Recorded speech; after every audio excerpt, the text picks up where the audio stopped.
Hello everyone, my name is Irene Merabuenos and in this video I'm going to discuss the evolution of the Philippine Constitution.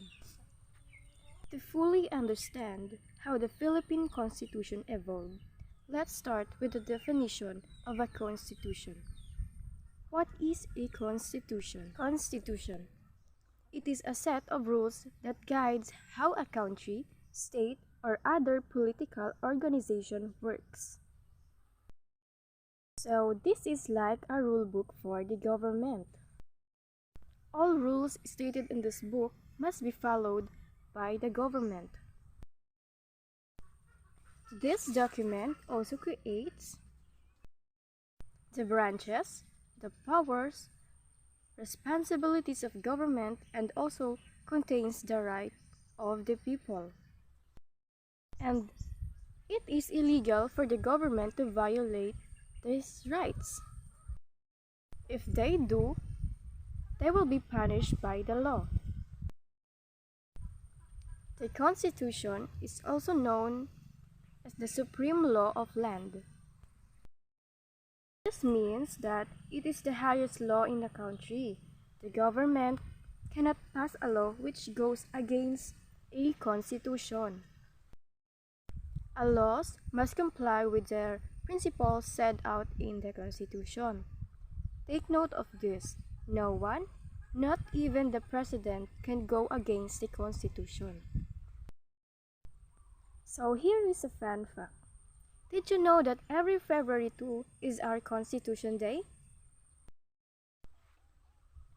For those of you who are not aware of this, for every change in our Constitution, the President will release a proclamation to commemorate the date when the new charter will take part.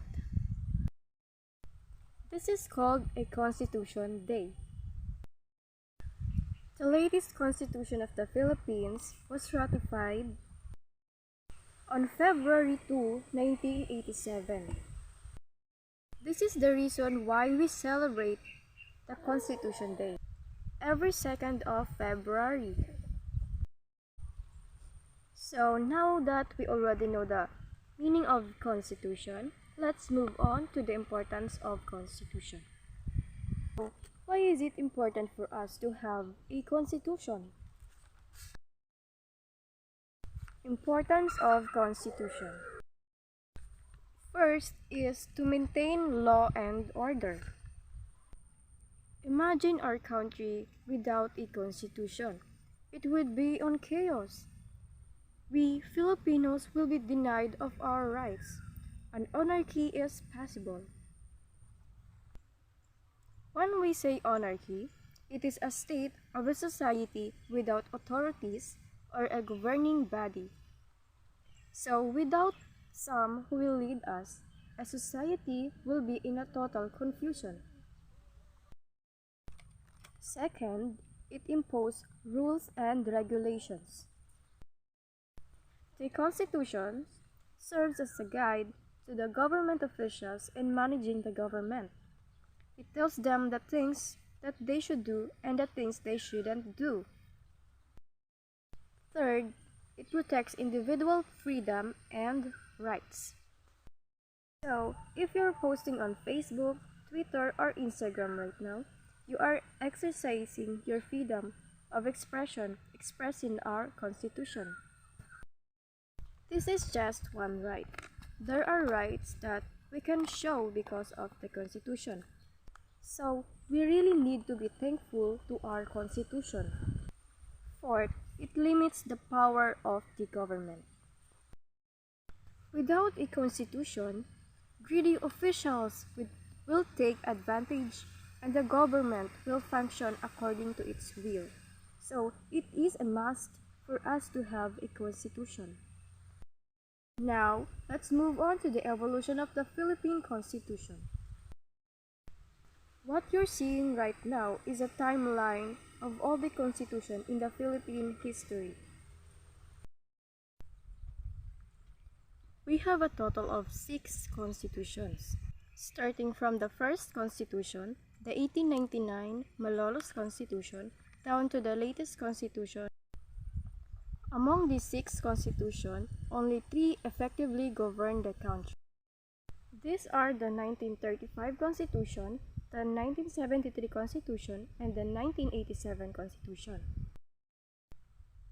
Later on, you'll understand why only three effectively govern the country. For now, let's travel back in time and get to know the Malolos Constitution. Malolos Constitution. The Philippines was under the Spanish rule for 333 years. Most Filipinos thought it was a hopeless case until the Spanish-Filipino Agreement came. This agreement was called Biak na Bato.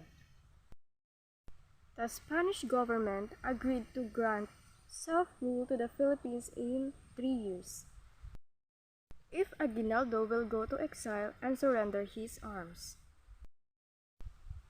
Aguinaldo agreed to this idea. He went to Hong Kong. However, there is a tiny problem with this agreement. The Filipinos and the Spaniards did not trust the shutter, so they have trust issues. The Spaniards did not pay the agreed amount. Likewise, the Filipinos did not surrender their arms. As a result, the agreement was a complete failure. This forced Aguinaldo to go back to Philippines and declare the Philippine independence from Spain on June 12, 1898 at Kawit, Cavite. The Filipinos were happy with the idea of being independent until this United States-Spain secret agreement came. US wanted Philippines as a colony. So, Spain sold the Philippines to the United States. The Filipinos were not happy with the idea of being colonized. This forced Aguinaldo to issue a decree forming a Malolos Congress, which was a committee who was assigned to make the constitution for the first Philippine Republic. 3 days after the first Philippine Republic was established, the Malolos Constitution, or also called the 1899 Constitution, or the first constitution on the first Philippine Republic Constitution in Asia. So let's move on to the salient features of 1899 Constitution. First is a popular representative government. Second, a unicameral legislature. When we say unicameral, it means that there is only one legislator called the Assembly. The Assembly had full control over the executive power. The President was elected by the Assembly. Third, there was already a separation of church and state. Fourth, there was already a Bill of Rights. And last, it already had the compulsory of free basic education. Now, there is a problem with this constitution because of the eruption of the Philippine-US War,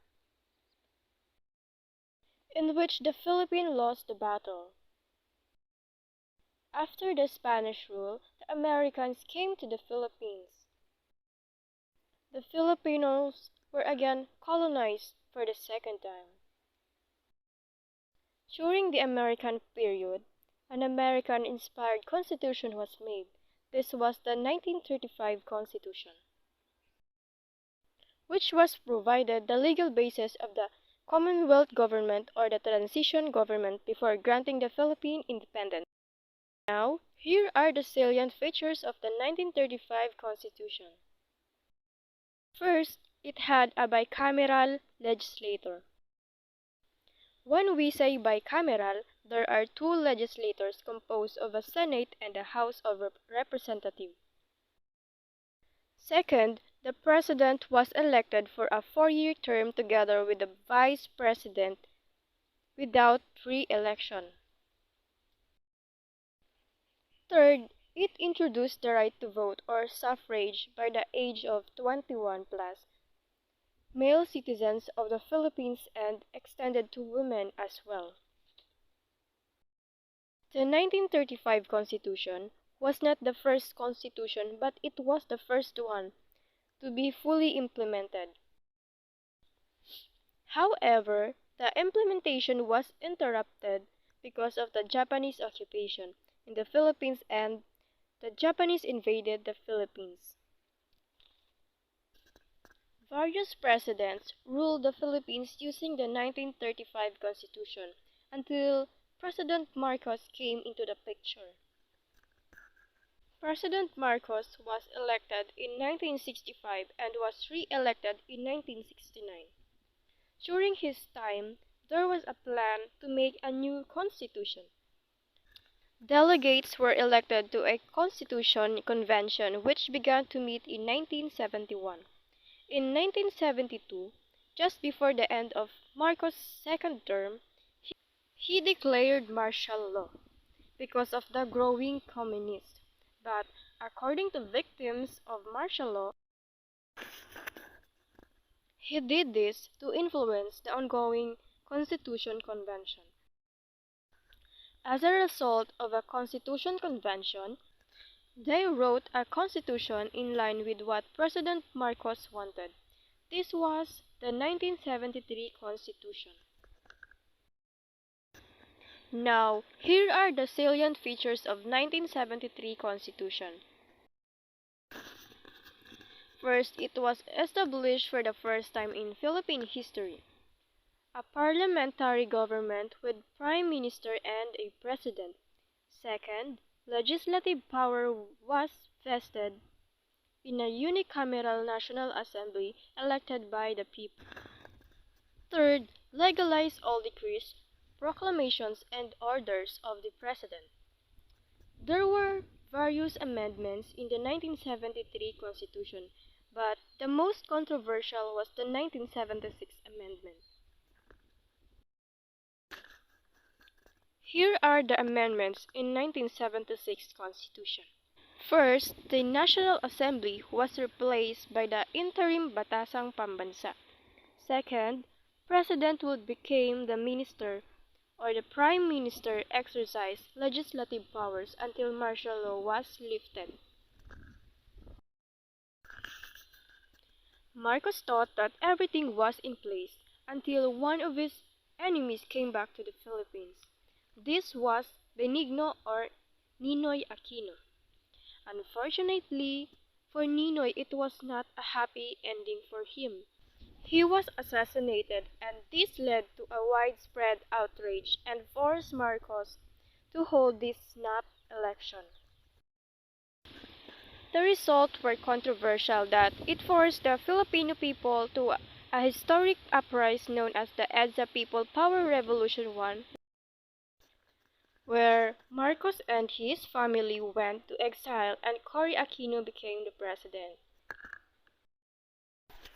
Immediately after Cory Aquino became the president, she abolished the 1973 Constitution and replaced it with the 1986 Constitution, or also known as the Freedom Constitution.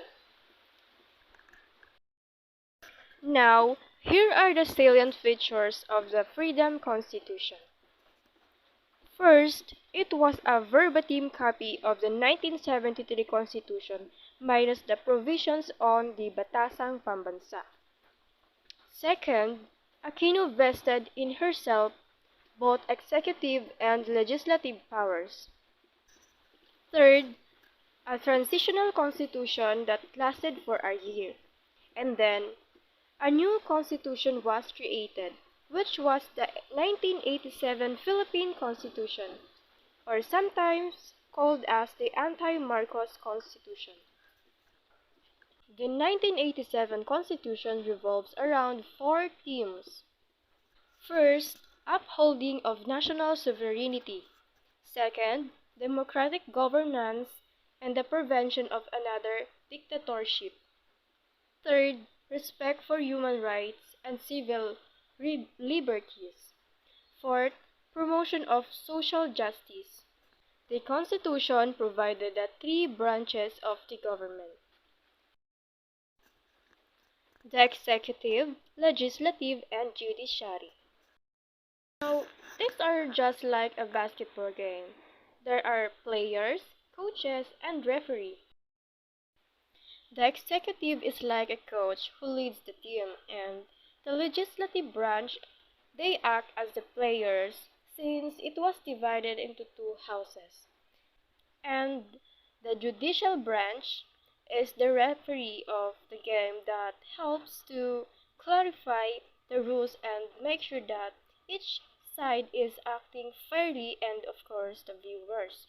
Just like the government, it would not operate without the people. The powers of these three branches are separated from one another. This is what we call separation of powers. It also has a system of checks and balances. This is to prevent them from becoming too powerful. This would be the end of our discussion, and again, have a good day and thank you for listening.